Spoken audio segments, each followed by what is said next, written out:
Hi everyone, Mature Simmer here. Welcome to another map tour. So, hard to tell where we're at. Pretty flat, pretty quiet. Would you freak out if I told you we're in New Jersey? Yeah, there's farms in New Jersey. Who knew? Kidding, a little bit. But yeah. Map definitely got my attention when it dropped a few days ago, just because of its location. And I'm like, I just need to take a look at it. So here we are. So the other thing that attracted my attention, and this map is created by Macktrucker921, was just the sheer amount of information that they provided when they posted this. A lot more information than we typically get, so it's going to take me a little while to get through this. I want to share the information with you along with my opinions as I have them, but here we go. This is a map of East Vineland, New Jersey in the USA. The map was created from the area of my hometown, and the map area was created from actual satellite photos. Again, something I really love about maps is if they're real locations. He's not talking about using DEM data, but still using satellite photos is cool because that means the fields are likely going to represent the area that we're actually supposed to be in. Vineland is in the southern area of New Jersey and is a very rural farm town. Most of the area of the city is farmland and forests, and we can certainly see, when you look at this, it could be anywhere in the Midwest. Just definitely not something you'd think of on the east coast of the U.S., as most of us are familiar with it. The fields, trees, and houses are as close to where they are in real life as I could make. But of course I added productions and in-game sell points that do not actually exist there for gameplay. Certainly excited about that. You know my feelings on maps that aren't really, quote, playable, in my view. Because you've got to go ahead and set up the world outside your farm as well to give yourself things to do appropriately. So hopefully when we take a look at those, we'll see the effort that the author put in and get, and have a good result there. The growth map has been updated for the region's weather. So we'll take a look at that when we look at the crop calendar. Most of the production areas available have been added to the map. So I'm taking that to mean that the production types that are standard, the majority of them have been added. So again, we'll see that with sell points and when we do the PDA tour.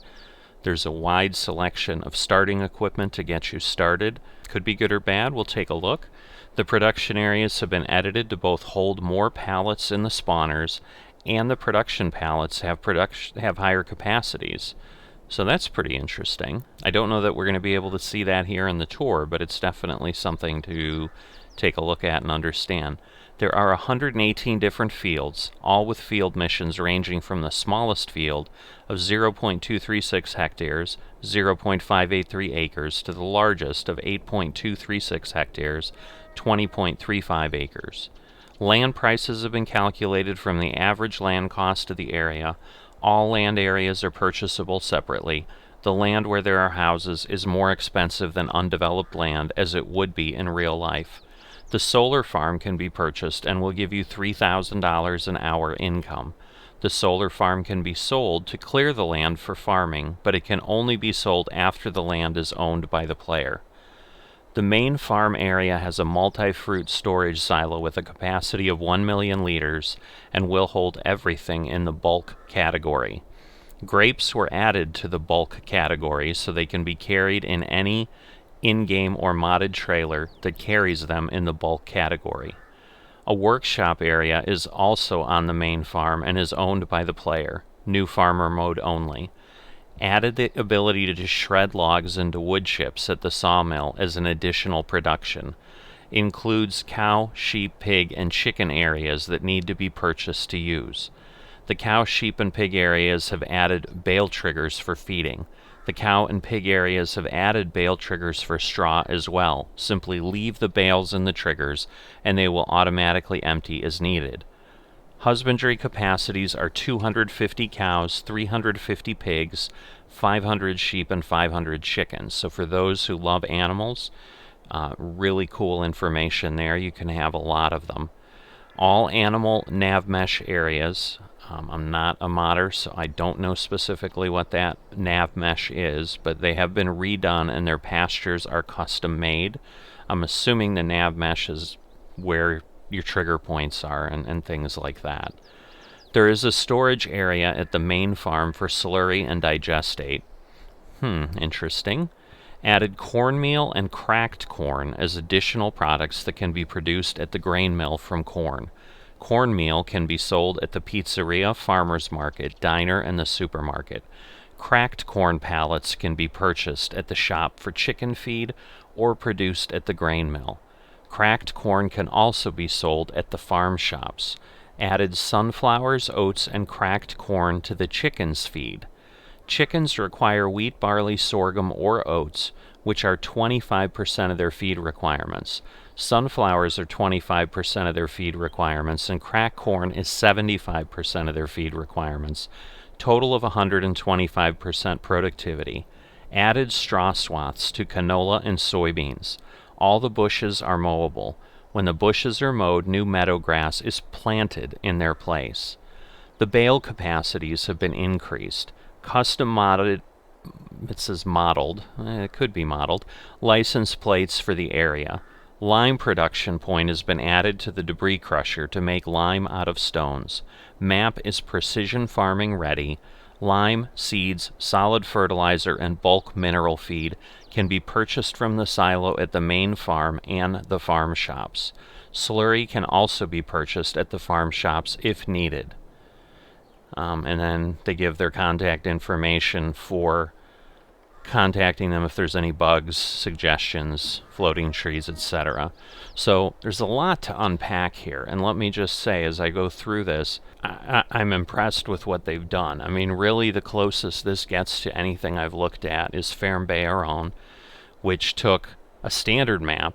So this is a custom map that this individual created, but they've added all kinds of additional capabilities to it. So as opposed to just saying, yeah, the base game stuff is good enough, they've increased the animal husbandry. They've made modifications to include additional productions. They've changed how crops function. They've made chickens more complex so that they're more reflective of real life feeding of the chickens, where a mixed diet would probably be better for them, and allow you to increase their productivity to 125%. Added some straw swaths to some additional crops so that you can do things. Have interactions on the map such as the mobile bushes that then get replaced with grass. Definitely pretty intriguing, and a lot of the stuff that kind of attracted me to look at this map in the first place. So again, a really long introduction because the author gave us a lot of information, but let's move on to take a look at the PDA. Alright, so here we are. Again, they talk about it being an actual satellite map, so we're going to assume that these fields are pretty indicative of what's there. Obviously, they've made some changes to include the productions on the map and so forth. Field 118 is down here, which is the largest or the highest numbered field. You can see field 1 starts up here. So if we take a look at what we start with, we have fields 8 and 9 over here on the west side of the map, and then we own other pieces of the map here as well. Alright, it's also key to take a look at the house that we've spawned into here is actually up here.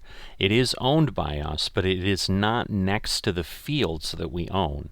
So we're up here, fields we own are down here.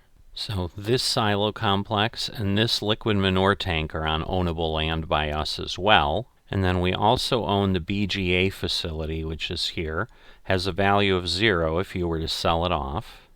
It also appears we may own the grain mill. We'll take a look at that in a little bit. At least we own the land that it appears to be on.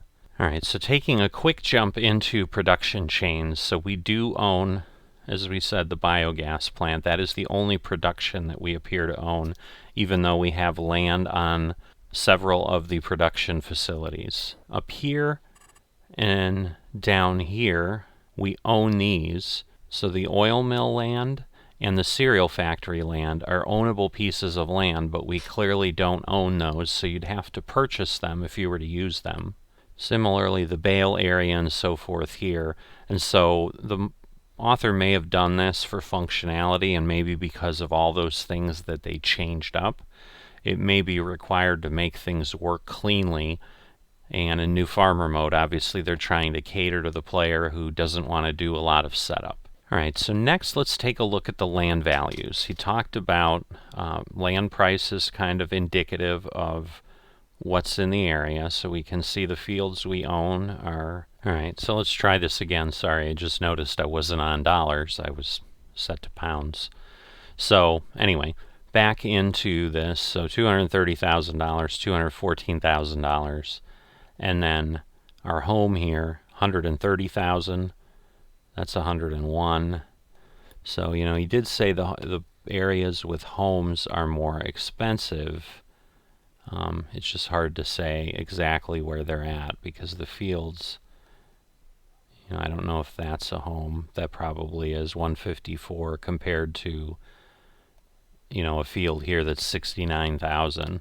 So I think that's an example. This looks again like another home, 204 compared to 118 for similar sized plots. So you can kind of start to see what that looks like. 351,000 there, 289 where there's probably a home. But again, this is a large field here, 800,000. Let's see, 22 acres. I think you said there was one that was 25.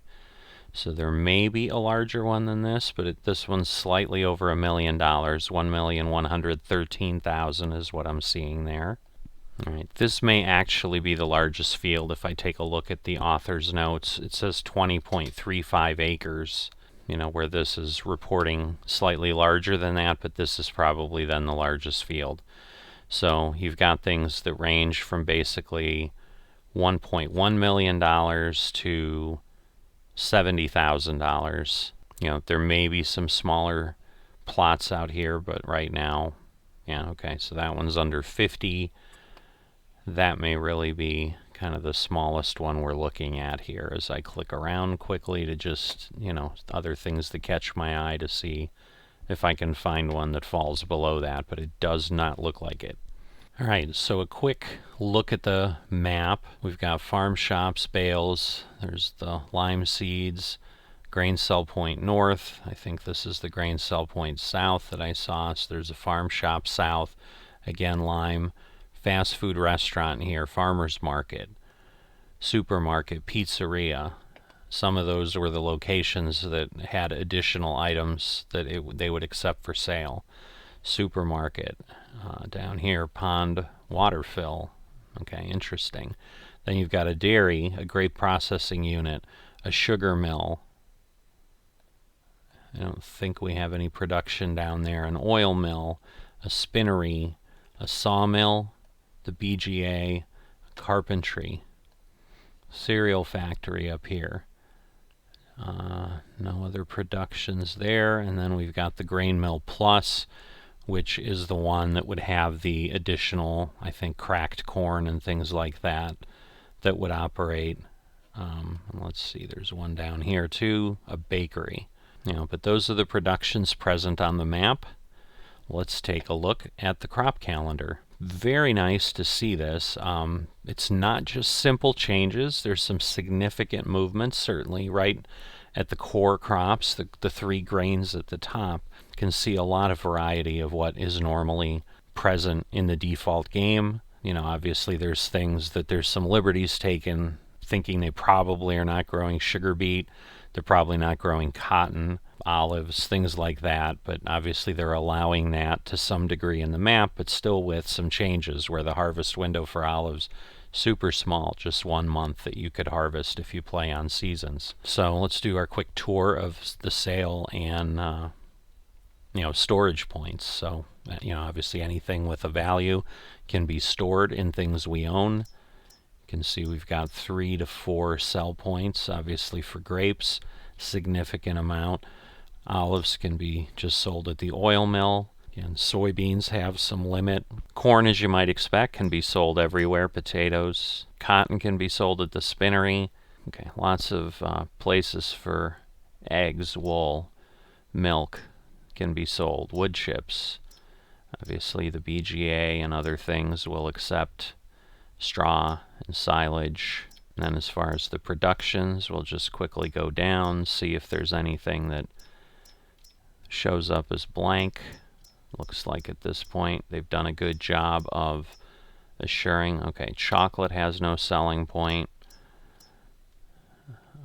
And now we're down to kind of the byproducts. So again, lime can be made at the debris crusher. Talk about stones, and then the cracked corn and the cornmeal that is added, that is then also used in the various productions that were mentioned. Alright, so next we'll take a look at the starting equipment. So we've got a large 374 horsepower tractor, small 5-meter cultivator, good size 12-meter seeder, fertilizer spreader that does both fertilizer and lime, and a round baler. Alright, so jumping over here near our fields, we've got our tractor, we've got some extra space. Here's the workshop that they mentioned within the new farmer mode. So I think then in obviously other modes you don't have it. Looks like you've got a gas pump here that you can, you know, obviously fill your vehicles with. Got just a barn for some added storage. Large outdoor shed, you know, pretty sparse at this point. So it's interesting. I mean, it talks about having a good set of starting equipment, but there isn't even a harvester available for you as a new farmer. You just basically got things to get crops in the ground. So, you know, definitely keep that in mind. Neither good nor bad. It really depends on your gameplay style, but I would say for coming up with a custom list of equipment, and, you know, I think the description was wide selection of starting equipment to get you started. I don't know that this matches my definition of wide. I was expecting almost too much, where I might have an input of you're almost too richly supplied, but this is, you know, sparse in that I can't even get through a full cycle, and a harvester isn't an inexpensive piece of equipment, as you well know.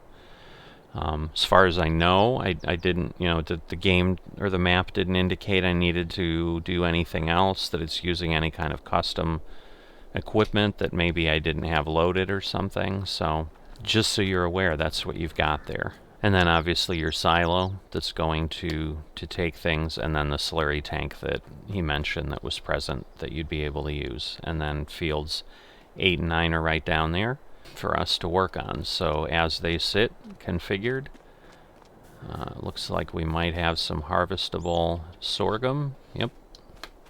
So we got some harvestable sorghum there. Whoops, wrong way.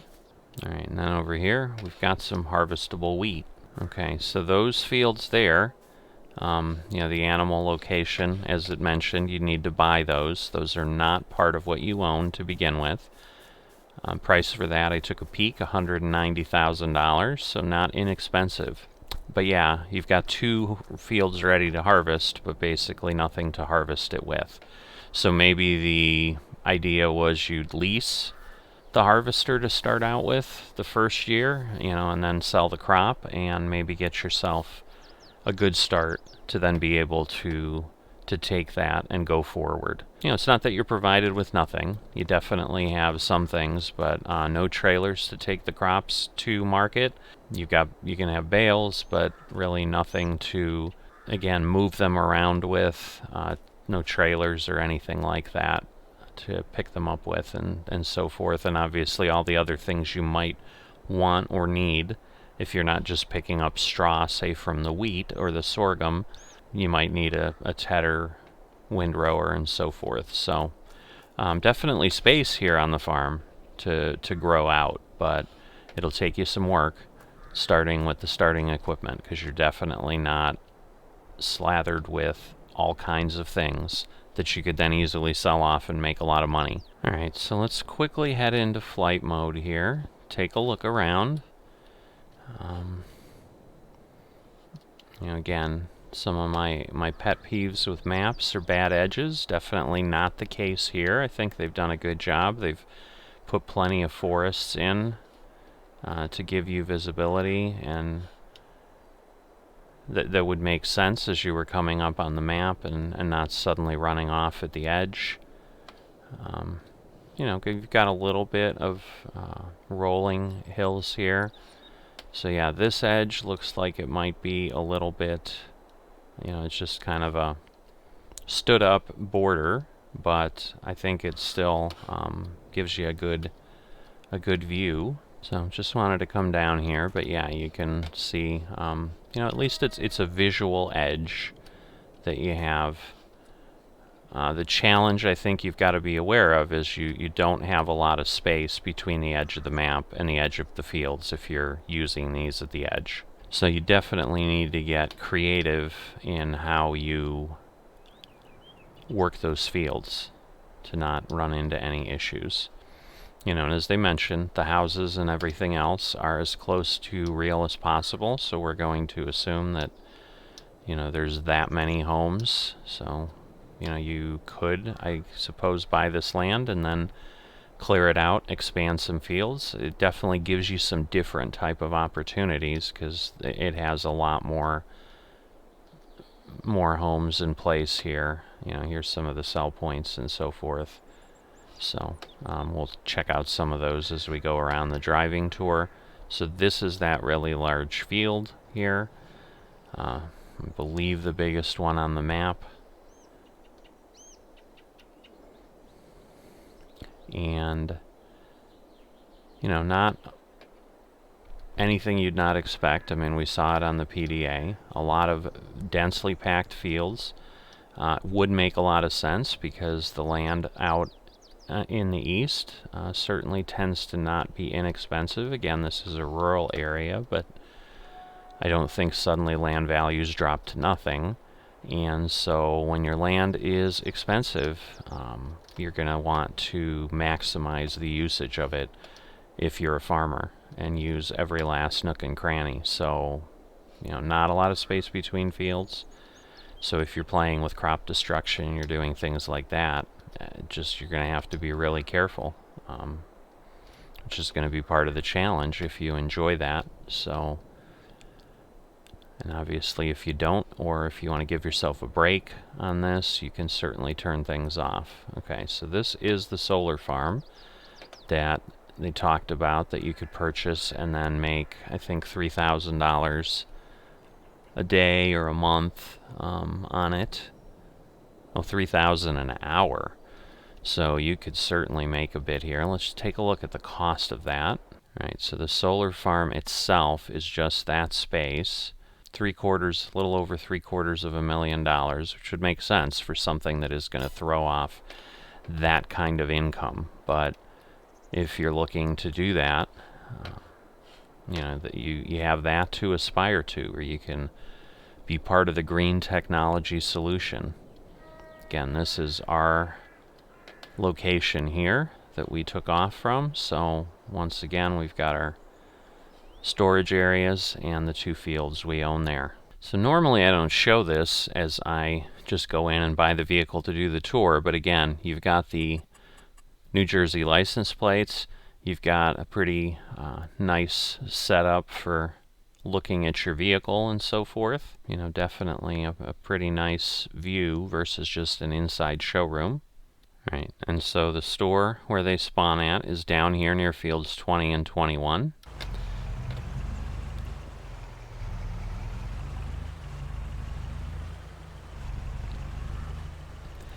So looks like I need to get this fence open here.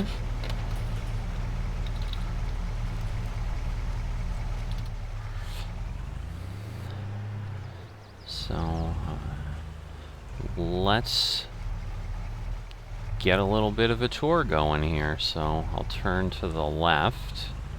We'll head to the south of the map. I believe that's the edge right there that we see. So that was that edge that is just kind of like the flat painting attached. But it looks good here from the road. You can definitely tell what's happening. head off this way.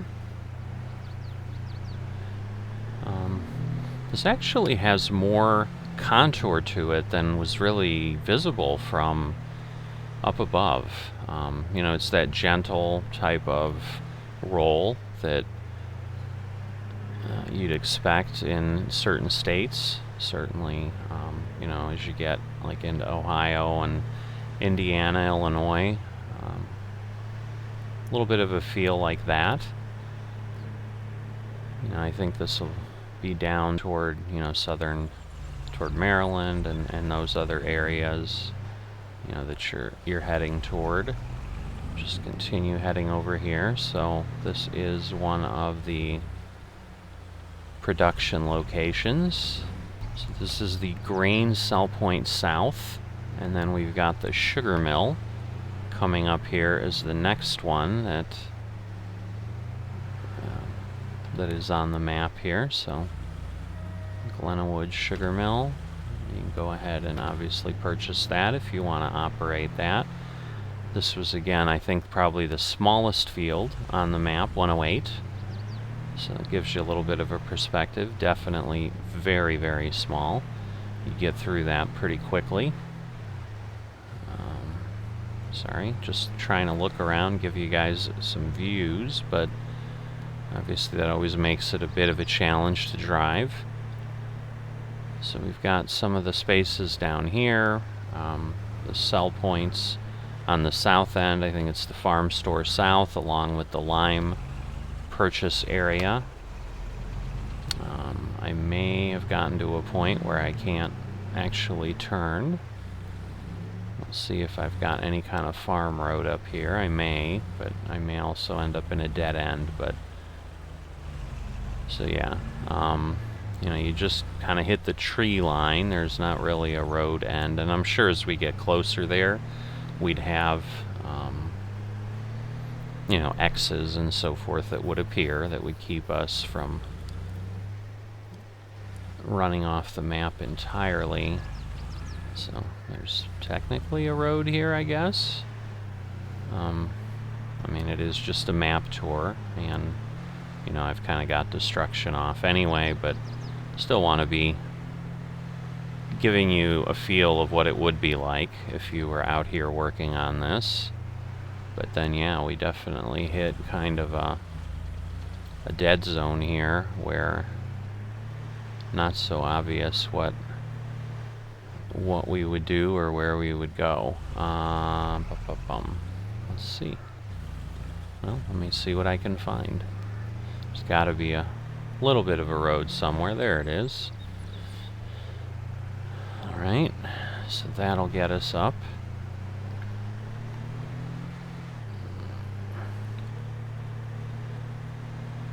So, yeah, this seems like it's slightly larger than a base map.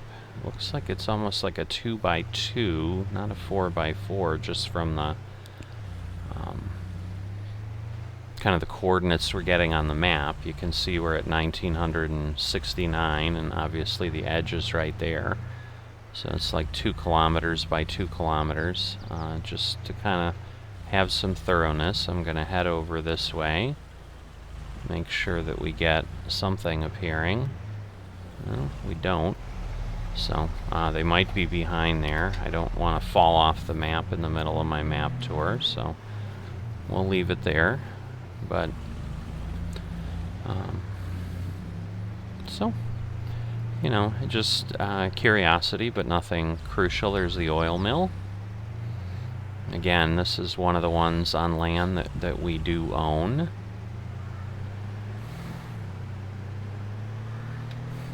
So I'm going to head over. I'm not going to go all the way up north. I think you've got a pretty good idea of what we're looking at here.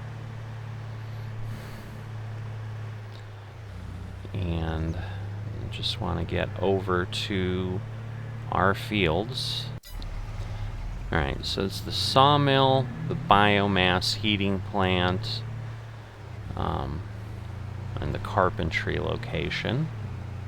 And then we're coming up here on the biogas plant that is the sole kind of production that we own. So you can see there's, traffic on the roads of the map. A lot more lively than I've seen on some maps where one road has got traffic and the others do not, as expected. So that's I apologize. That's the carpentry location.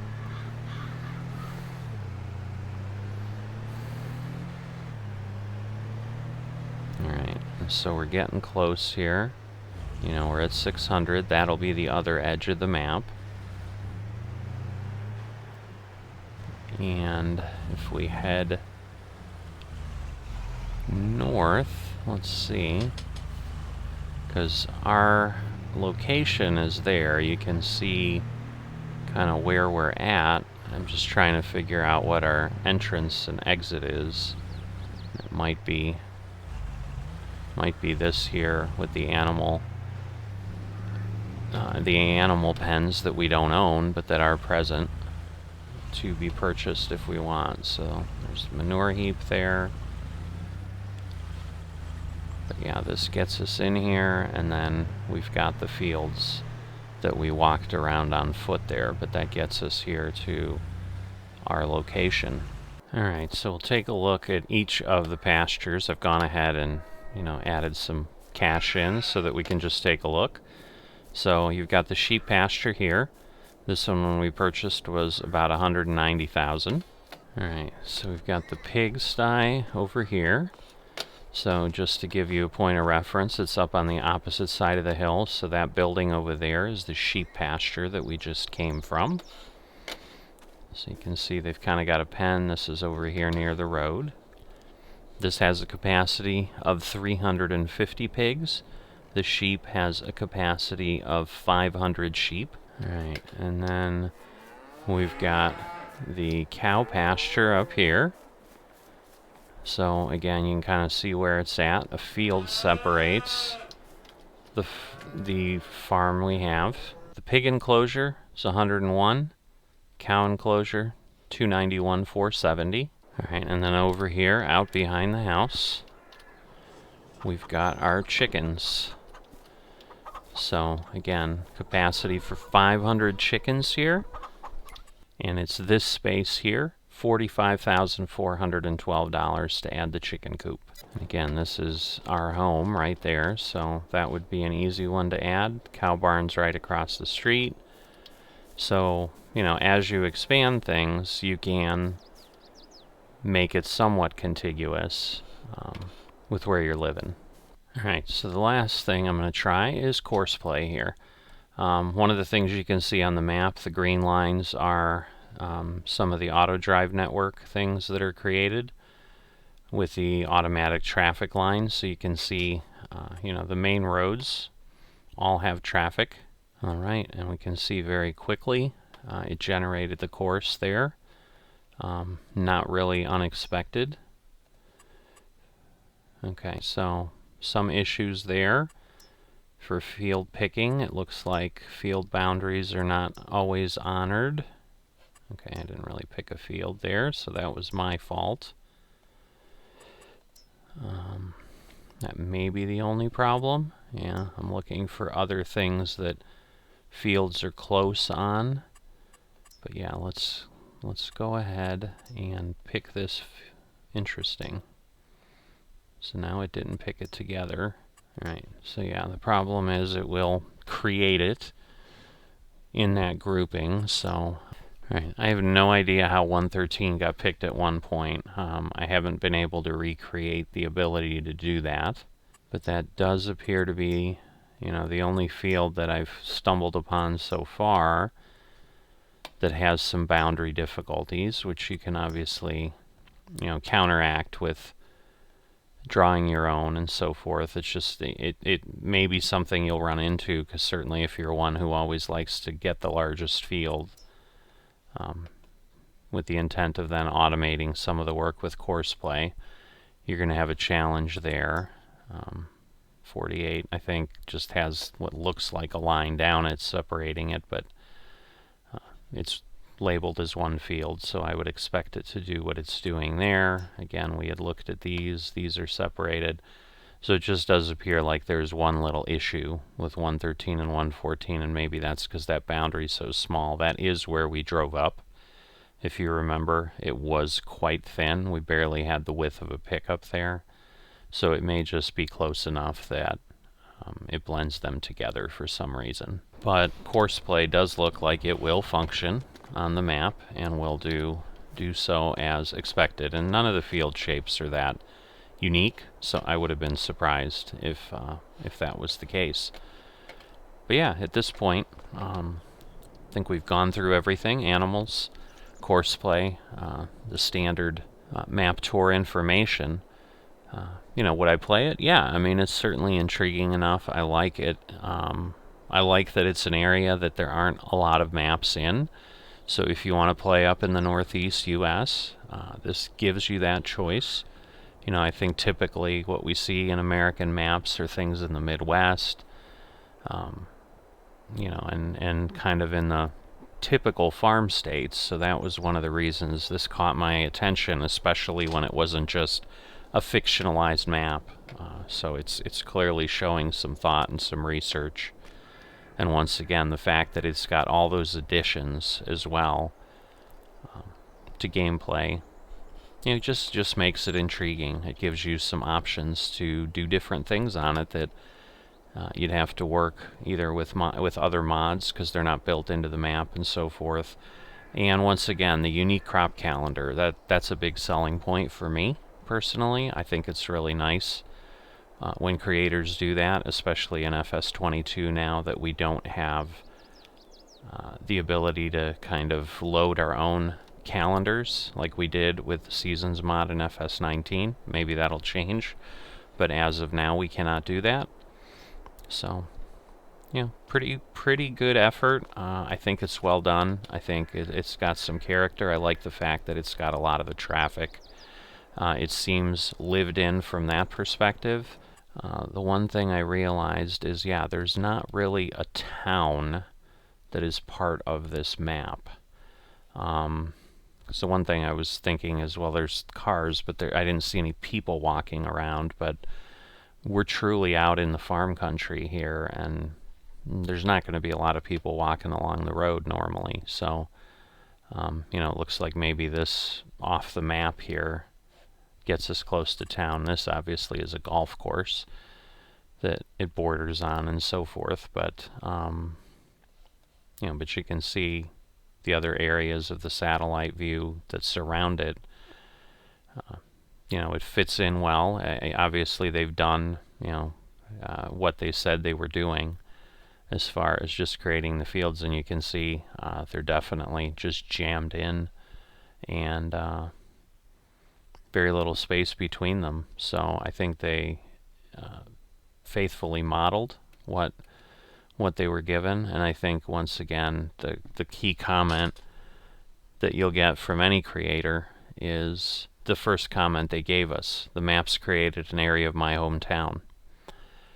I think when you've got people who model a space that they've got a connection to and they have love with, I think you see a better quality product like we have here, just because their heart and soul's in it a little bit more than just, hey, I found this intriguing place and I pulled some data from it so that I could model it accurately. But that just becomes a much more disconnected creation process.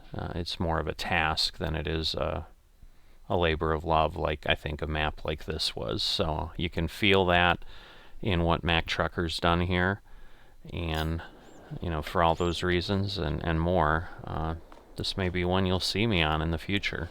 It's definitely got some promise. Hope that gives you what you need, and I'll see you next time.